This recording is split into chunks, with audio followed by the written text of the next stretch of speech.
So our next speaker is Steve Siddals. He is a psychology researcher and technology executive affiliated to the BDMC Digital Psychiatry Lab with an academic background in the psychology and neuroscience of mental health at King's College London and computer science and mathematics at Oxford, and 25 years of experience leading technology transforming multinationals. Last year, Steve led one of the studies to explore real-life experiences of using tools like ChatGPT for mental health. He interviewed 19 people from across the world about what it's like to turn to generative AI for emotion support and healing, and analyzed the themes and implications. The study was published in the Nature Her Journal for Mental Health Research, with themes available here to explore and drill down. So please welcome Steve Siddals.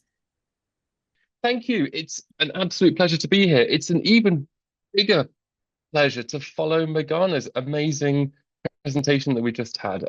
They've all been inspiring, but there could not have been a better lead in to to this presentation than the than the presentation Morgana just gave. I don't know about you, but I found that moving and thought-provoking and yeah, just inspiring to connect this abstract topic of digital psychiatry with something so so grounded in the human experience.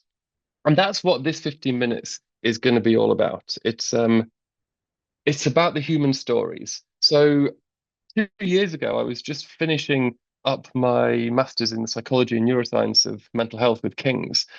And one of the things that really struck me in that course was this idea that when you encounter a new phenomenon, don't start with the quantitative research. Hold off on the RCTs, hold off on the cross-sectional studies. Start with the human stories. Start with the qualitative research. And at that time, 2 years ago, ChatGPT had hit the world. We were seeing lots of reports in the media about the impact that it had.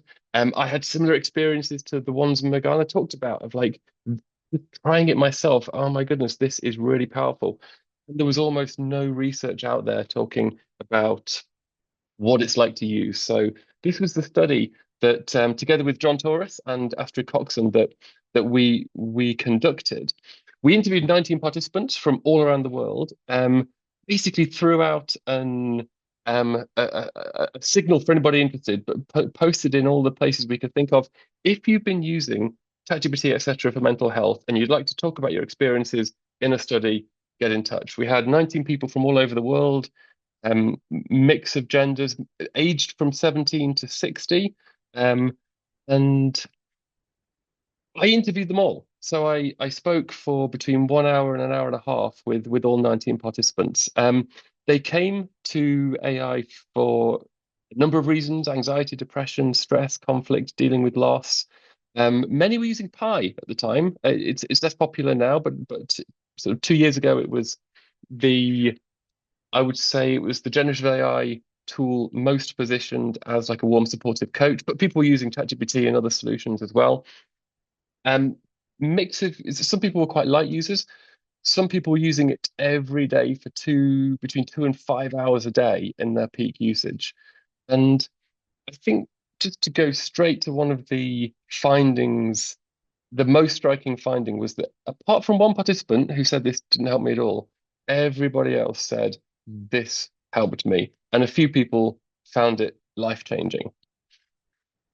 But the purpose of the research was not to quantify that, but was to just get under the skin of what's it like to use. So I'd just like to share a couple of the stories from the study with you. So one participant, Ergi, a 44-year-old actor from the US, his world fell apart with a perfect storm as he his business collapsed. His wife left him, taking his beloved stepdaughter with her, and his mother got a terminal cancer diagnosis. And this was you can imagine catastrophic for Ergi. He was a real extrovert, and he said he found himself like alone at 2 in the morning, wondering who do I talk to. He turned to Pi, and he would talk with Pi every day for sometimes multiple hours. And Pi just accompanied him through that whole journey. It was this space to go to. It was this space to talk through all that he was experiencing. but it was also a place to try and make sense of it. He told me that he needed to know what his part was in what happened, and that Pi told him things that were difficult to hear about himself, but that he needed to know. Um, and at the end of the interview, he summarized the whole experience, saying, and this is quoting from his words, he said it was life-changing, profound, because this was an impossible time. There were so many sadnesses, one right after the other. And it just happened to be the perfect thing for me in this moment of my life. Without this, I would not have survived this way. Because of this technology emerging at this exact moment in my life, I'm okay.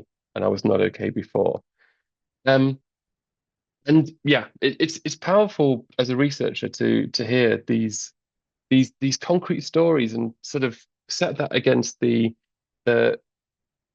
the other side, which is the harms that we also see well documented in the media. Another example, Brooklyn, a 19-year-old student in the UK, she had she was struggling to get over the breakup of her first serious romantic relationship, and 1 year after the relationship ended, she was still not over it, and she was starting to feel like she couldn't talk to her friends and family about it, that they didn't understand, and that she was becoming a burden. And Brooklyn took quite a striking approach, which is that she was really into fiction, and she started developing fictional stories, co-creating them with ChatGPT that mirrored the thing that she was going through and the thing that she was sort of the thing she was trying to get over. And she would also assemble a virtual room full of characters from her favorite TV series and get different perspectives, maybe a cynical one from one character and a more hopeful one from another. And she found that through this kind of inner work done as a co-creation with ChatGPT, she got to a place where she felt like she was really over and at peace with all that had happened, and she rediscovered like her joy in her studies and life. And then there was Isabel, a 40-year-old small business owner in China who was struck out of the blue with an anxiety disorder diagnosis. And she was surprised by this. She didn't know what it meant. She went to ChatGPT just to understand what is anxiety disorder and why do I have it and what does it mean? And ChatGPT suggested that she might read a book called Toxic Parents after they'd been talking for a while. And she read this book and she was like this, I realized through this book, not through ChatGPT, that my my father probably has um, narcissistic personality disorder. My mother probably borderline. This is not a good environment to grow up in. Isabel was using ChatGPT for, I think, 4 to 5 hours a day for several weeks as she went through this deep process of trying to make sense of her whole childhood and all of the violence and the abuse from early years through teenage years, also as a young adult. Um, she asked ChatGPT one day if the dad is narcissistic and the mum is borderline, and the first child is the golden child, what's the second child? And ChatGPT said, well, that would be the scapegoat. And she's like, that was the moment where kind of a light bulb went on in my head, and I realized kind of what had happened to me in my environment. So she through this intense inner work that she also did with ChatGPT, she said she came out of it with the freedom to kind of reclaim her life back and invest her energy in her business and not feel guilty about not being in touch with her parents anymore. And she said that changed her life. This will not be the experience of everybody. This is not an attempt at a representative sample.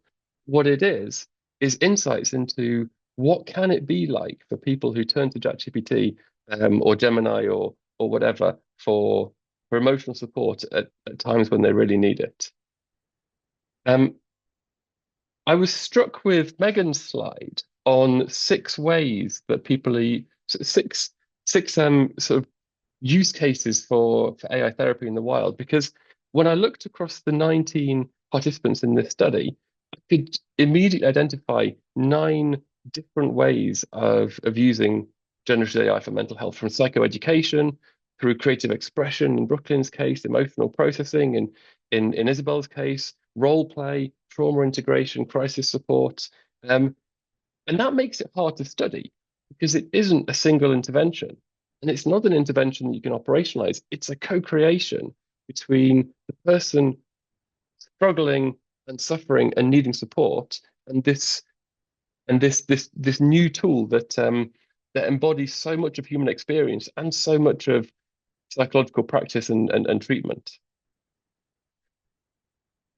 Coming out of these 19 interviews, we had 23 hours of text. We identified 700 topics across that and developed that into four main themes. So participants said that AI is like an emotional sanctuary. It's validating, non-judgmental, it's always there. But as Ben pointed out, guardrails are a problem. They're not yet fit for purpose, and they get in the way when they shouldn't, and they miss things that they should. Um, Participants commented on the guidance it provided was insightful, and this was very different from the rule-based chatbots that previously dominated digital mental health. So it offered valued advice, especially in the realm of human relationships and new perspectives. But people worried, will it challenge me enough? There was a theme of people found it joyful and even sort of were even sometimes awestruck with what it's like to use this, and that's important in a world um, where usage has been and user engagement has been one of the main challenges in the digital mental health space. But they also worried, is it going to be accessible enough? And and there was a lot of comparison to human therapy. Some people used it with therapy. Some people used it to get into human therapy, and people used it in creative ways. But they also noticed that you have to be in the driving seat if you're using generative AI. You can't just arrive and have the therapist guide you on a journey. You need to be asking the questions, and that's tricky. So, if the experience of these 19 people turns out to be widespread, then we may have a very significant new entrant into the mental health landscape. And a year ago, this was big news. I would say now it's not a surprise to anybody because over the last year, focus on generative AI for mental health has absolutely exploded. So the research has gone from mainly focused on rule-based chatbots to I mean, as you can see from the presentations here today, uh, a huge focus on generative AI, but also usage. So we have 800, 900 million people using ChatGPT.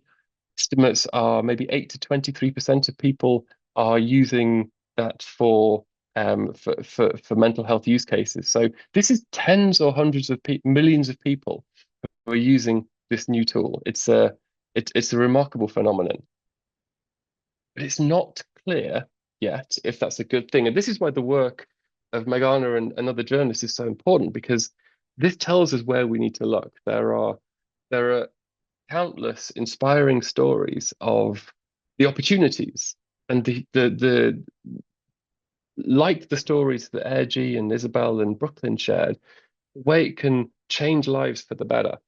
And there are tragic stories of this going wrong in multiple ways. So I would add to Magana's list of what we need next. I would agree we still need to go much deeper into the phenomenology. We need more qualitative studies. I think it's also time to start with the quantitative studies. We don't yet know how AI therapy is going to change our world. Will it deepen connection or replace it? Will it deliver healing at scale, or will it only be helpful to a small number of people? Is it going to be safer than human therapy, which is also not without its risks, or will it cause widespread harm? Um, does it offer a judgment-free, safe space for everybody, or does it conversely amplify the bias and the stigma that's potentially there in the training data set? Will this make high-quality therapy available for everyone, or will this be a tool for profit incentivized labs to exploit vulnerable people? We need to find this out, and we need to do it with large-scale, randomized, controlled, longitudinal studies ideally mixed methods so that we're not only capturing the impact on the PHQ-9 or the GAD-7, the anxiety and depression ratings, but also going deeper into the phenomenology and understanding what are people actually doing. Um, and the final thing I want to leave you all with today is there may be some people in the audience who are on this topic already. This is, I'm sure many of you are researching in this space. Maybe many of you are researching in the space of using frontier lab tools like ChatGPT and Gemini for therapy. And the powerful way to ground that research is just to explore it, to get to see those, not just the stories that come through in the media, but to explore how does AI respond if I have a personality disorder, if I'm delusional? How does AI respond if I come from this culture or that culture? How does AI respond if I prompt it this way or that way, or if I use ChatGPT or Gemini or Claude? And if that's something that in your work you would like to find an efficient way to explore, then I would just share with you all this one tool that I found useful. I put it together. It's just a simple two-agent tool that lets you specify your client. So you choose the backstory and the presenting problem. You specify your therapist. So you say what kind of therapy you're using, and if you want, you can specify what's the idea or the concept. And then you click generate conversation, and you get to see the client agent talk to the therapist agent, talk to the client, talk to the therapist, and you can explore whatever combination of different clients and different therapists in quite an efficient way. So if that sounds interesting, go check it out at therapygenerator.com. It's free to use. I just put it together and thought it might be a helpful tool.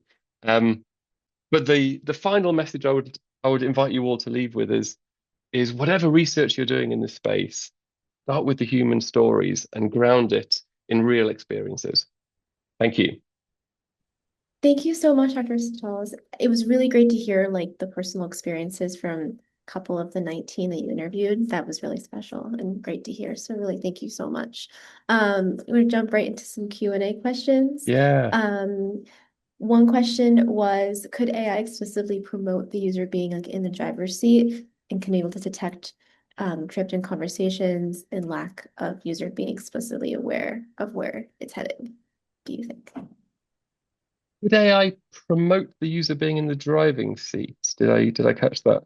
Yes, and The like question is the people, question is can AI help with the challenge of like where do I start? Is that what the yeah, like having okay, can AI like help the user like kind of yeah.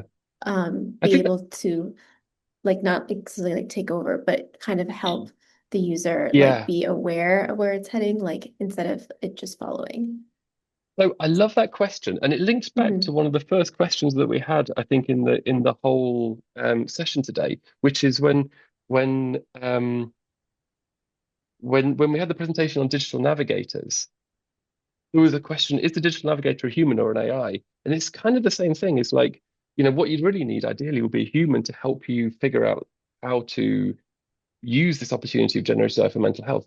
Could you also use the AI to do that? And it's you start with this when you if you're struggling emotionally and you want support, you can go to ChatGPT, go to Gemini. You start with this kind of imposing, overwhelming blank prompt, and you're like, where do I start? But of course, you can just start saying, hey, here's what I'm feeling. Where should I start? And exactly to the point behind this question, Kate, is like you'll get some quite good advice on what your options are. So I think it's a great point. It's like, on the one hand, you have to be in the driving seat. On the other hand, you only have to ask for the support on how to drive, and it will teach you how to drive. So that's a bit the paradox in this space. Yeah, thank you so much for elaborating on that and clarifying that question. More specifically for the 19 participants that you interviewed, were any of them also concurrently working with a therapist or counselor? Yes, yeah, multiple were. So was also in therapy, and he said that I agrees with my therapist, tells me the same thing, but my therapist is afraid of pie. And I think that's a really powerful insight, and it's something I've seen in other research that on therapist attitudes to AI, there's a lot of fear and concern for great reasons. Is this going to be safe? But at the same time, for people who are using this and also in therapy, um, I think it's going to be important that those people bring the work they do with AI to their therapist, to their clinician, and have a space to talk about it without having the sense that the clinician is going to be maybe disapproving or skeptical or concerned about it. So yeah, multiple people. One participant said he struggled with mental health for many years, and only after talking with Pi for a year did he develop the confidence to start human therapy, and that was really helpful to him. But he needed that space and that the benefits of the work he did with AI to get to a space where he could go to therapy. Yeah, that's great to hear, and thank you so much for those insights. And yeah, so I think that is set for all the questions.